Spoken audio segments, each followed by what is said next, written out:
A few summers ago, my friends and I organized a farewell party for our friend who was preparing to move to Canada. We chose to celebrate on a secluded island during its off-peak season, ensuring that we would have the entire place to ourselves. We arrived at the island in the afternoon, excited for the festivities that awaited us. As we disembarked in the port, we realized that the resort service vehicle was delayed due to a mechanical issue.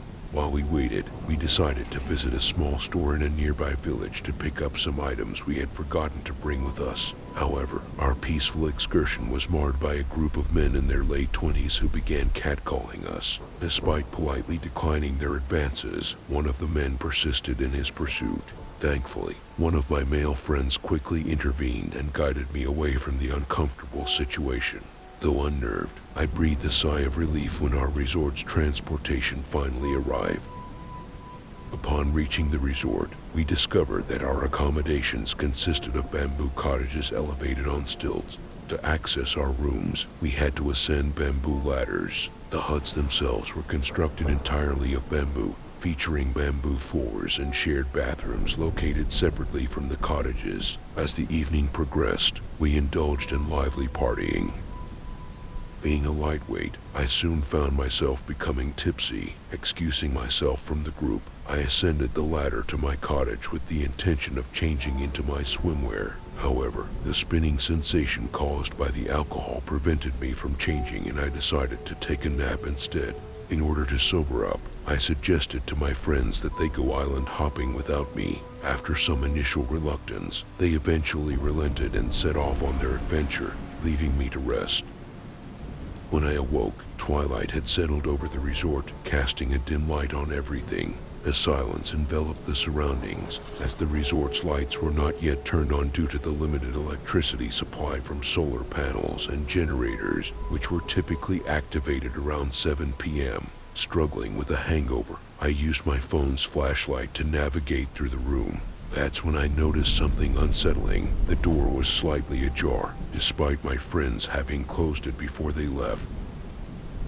As I moved to close the door, the man who had bothered me earlier suddenly appeared, his head poking through the opening.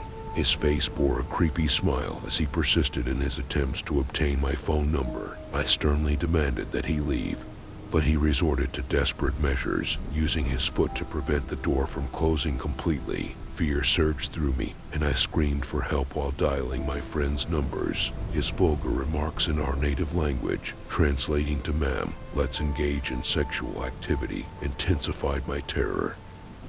The sound of my distress reached the ears of the caretakers, who promptly rushed to my aid, their flashlights illuminating the area. Sensing their approach, the man hastily retreated, disappearing into the forest behind the hut.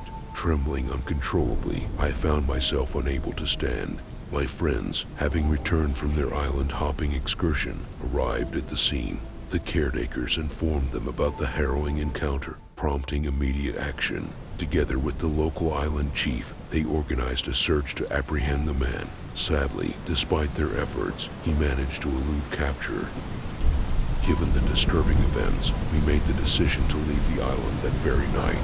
We relocated to a more secluded resort on another island, ensuring our safety and privacy. The experience served as a stark reminder of the importance of personal safety and vigilance, prompting us to be more cautious in our future travels. Looking back, it was a night filled with fear and unease. The incident had shaken me to my core, leaving me with a heightened sense of vulnerability. As we settled into our new resort, the tranquility of the surroundings offered a much-needed respite from the ordeal. Despite the lingering unease, we resolved to make the most of our remaining time together. Days were spent exploring the pristine beaches, embarking on thrilling water activities, and immersing ourselves in the local culture. The island's beauty and warm hospitality began to overshadow the memory of that fateful encounter. As we shared laughter and created cherished memories, I found solace in the supportive presence of my friends.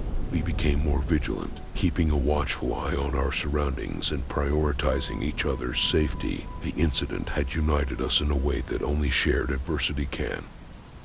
Towards the end of our stay, we decided to gather for a heartfelt discussion. Sitting under a starlit sky, we opened up about our experiences and fears. It was a cathartic moment of vulnerability and healing, as we realized that we were not alone in our anxieties. The incident had left an indelible mark on each of us, but we refused to let it overshadow the bond we had forged.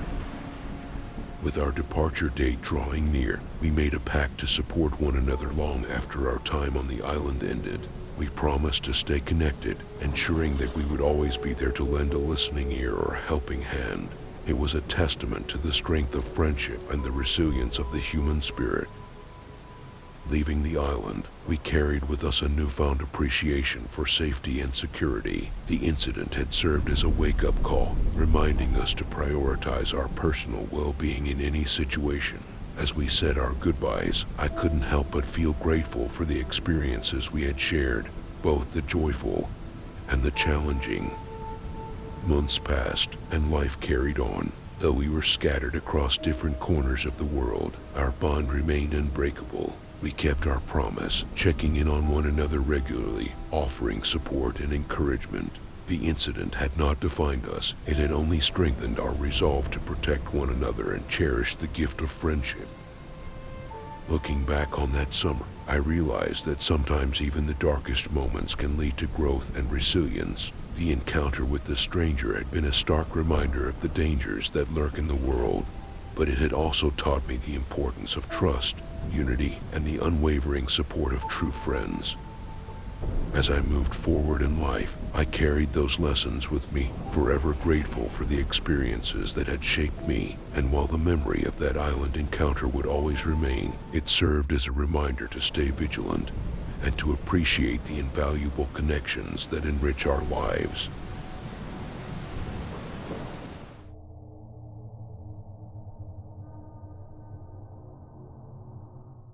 A few weeks ago, I found myself caught in a troubling situation with a guy I had been friends with for about 6 months. Let's call him Michael. We initially connected through a dating app, hoping that our conversations would eventually lead to a romantic relationship. During this time, we hung out once at his house, where he picked me up from a bar while I was already quite drunk. In my intoxicated state, I made it clear to Michael that I had no intention of having sex that night. He seemed understanding, and we spent some time together before I fell asleep. The next morning, he took me out for breakfast and insisted on treating me. Overall, I thought he was a decent and somewhat awkward guy, but I didn't think much of it as long as he was a good person. However, things took a turn when we had a disagreement one day. We were engaged in a normal conversation, but suddenly, he became defensive and projected his frustrations onto me. Despite my attempts to defuse the situation, he reluctantly apologized in a somewhat distraught manner. After this incident, I reflected on our dynamic and decided that I wanted to maintain a friendship with him but no longer pursue a romantic relationship. He appeared to understand, although I could sense his disappointment. Fast forward to a few weeks ago, we planned to spend the day together. As the day unfolded, I noticed Michael's behavior becoming even more awkward than usual. His facial expression seemed off, and he made derogatory jokes at my expense. I didn't know how to interpret his actions. While I engaged in playful banter, he responded with a distant look on his face, as if he was lost in thought. When we arrived at his house, he began crossing boundaries by repeatedly attempting physical contact, such as hugs and thigh touches. I firmly reminded him that we were just friends, and he apologized, claiming to understand. Later on, he offered me some alcohol, and I, foolishly, accepted. He poured me a drink from a freshly opened bottle, and as the evening progressed, I started feeling the effects of the alcohol. We were watching TV, and I was seated on the bed facing away from him. At one point, I turned around and caught him quickly retracting his hand near my shoulder area, suggesting that he had been playing with my hair without my knowledge. Although I should have left at that moment, I found myself unsure of what to do. In awkward situations, I tend to freeze and struggle to assert myself. About an hour later, I remembered a meme on my phone relevant to our conversation. In my intoxicated state, I opened my gallery to show it to him but forgot about the explicit pictures of myself. Panic set in as I quickly closed my phone, realizing my mistake. In an awkward, half-joking, half-serious tone, I nervously asked him what he saw. He replied, "Maybe a butt or something, I'm not sure." I brushed it off and asked him to forget about it. However, around 10 minutes later, while discussing an entirely different topic, Michael's demeanor suddenly changed. His face turned serious and stern, and he uttered, in a similar tone, "I saw more than what I told you."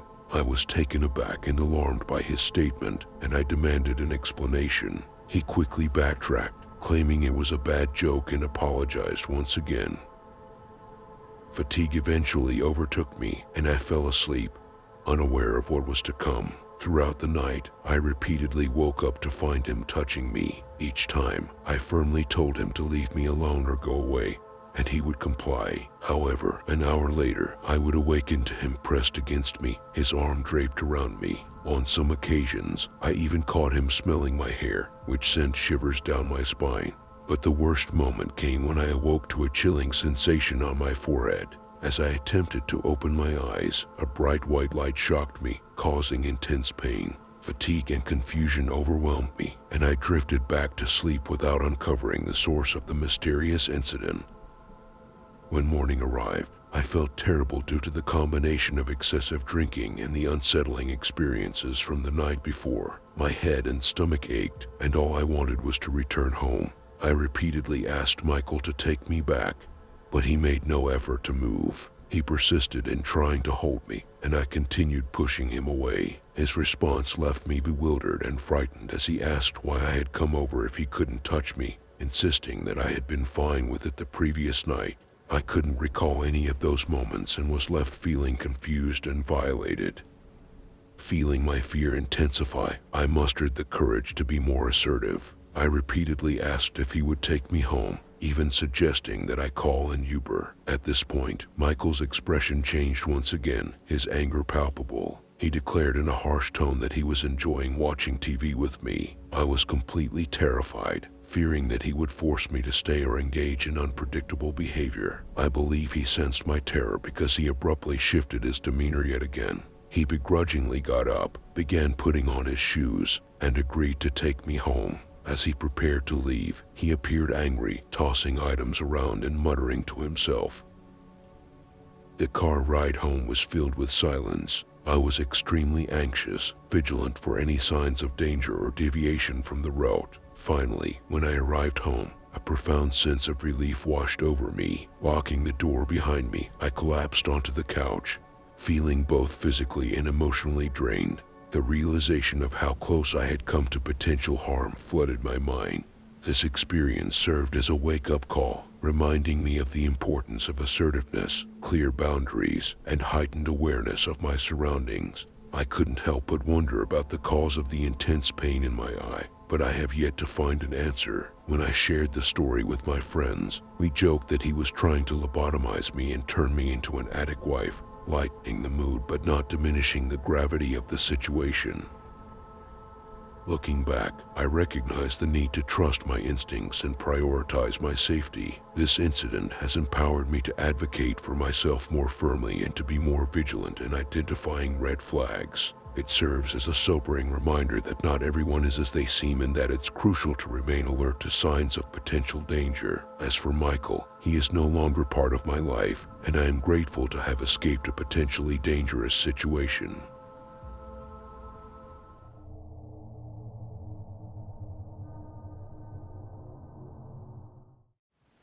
About 3 years ago, I experienced an unsettling incident that still gives me chills whenever I think about it.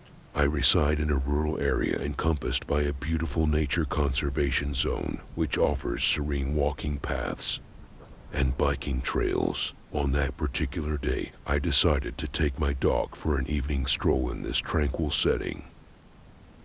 My plan wasn't to venture too far, and unusually, I left my phone at home, although I typically carry it as a precaution. As I embarked on our walk, everything seemed to be going smoothly. and true to form, I encountered only a handful of people along the way. Eventually, I arrived at my favorite spot, a wooded area with a field beyond it. My intention was to walk all the way to the end and then retrace my steps for the journey home. As I continued along the path after passing through the wooded area, I noticed that my dog was behaving strangely. She kept glancing back and appeared reluctant to move forward. Initially, I assumed she had caught sight of a deer or a rabbit, so I didn't think much of it. I didn't immediately turn to investigate. However, my dog's behavior took a more alarming turn when she emitted a low growl, almost like a warning bark. This was highly unusual, and it instantly caught my attention. I turned around. To my horror, spotted a man standing at the edge of the wooded area, right next to the field, mere 10 meters away from the path. He stood motionless, fully clothed, his gaze fixed upon us. My heart raced, and a surge of fear coursed through my veins. I realized that no matter which direction I chose, I would still be in a secluded area for some time. Without further thought, I quickened my pace, urging my dog to keep moving. Yet, she remained apprehensive. When I glanced back after putting some distance between us and the man, I noticed that he had also shifted his position. Now, he stood on the field, his intense gaze unbroken. It was a clear sign that we needed to take immediate action. I didn't dare look back until we reached the end of the field. A cluster of trees obstructed my view, preventing me from seeing if he was still there. However, my dog seemed slightly calmer, providing a glimmer of relief. Despite this, I didn't allow myself more than a few seconds to pause. Instead, I chose a path that would lead us back to the populated area of our town as swiftly as possible. We practically ran, and the sense of relief washed over me when we finally reached the familiar surroundings of civilization.